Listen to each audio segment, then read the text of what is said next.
Piso mo naman dyan lahat. Pamilya mo. Pamilya mo, unang-una, di ba? Pamilya mo unang-una. Oo. Delikado, lalo sa family nito si Patidongan. Pero sa nangyayari ngayon, nakikita natin ang tapang niya. Maraming humaharap sa mga investigasyon po, mga katropa, na sa Senado halimbawa, o kaya ay sa Kongreso, na talagang mga witnesses and eventually nagiging whistleblower nga kung tawagin.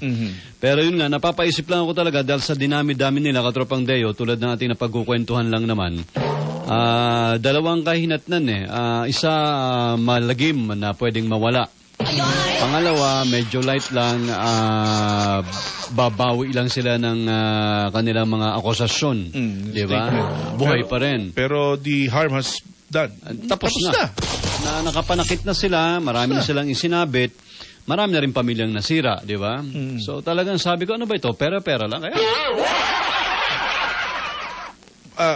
pwede nating tingnan sa ganong, sabi nga nila, mapapaisip ka din talaga. May dalawang side ang coin.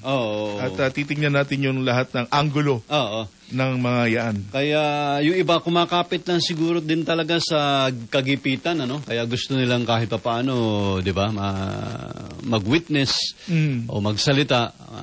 Kumakapit lang talaga sa patalim. Minsan nga, wala talaga silang kinalaman doon sa issue. Yun nga Minsan wala sila doon, hindi sila talaga witness, napurot lang sila kung saan. Ikaw na yung witness, ikaw yung gagawin naming witness. Minsan ganun Ang dami talagang kumakapit sa patalim, no?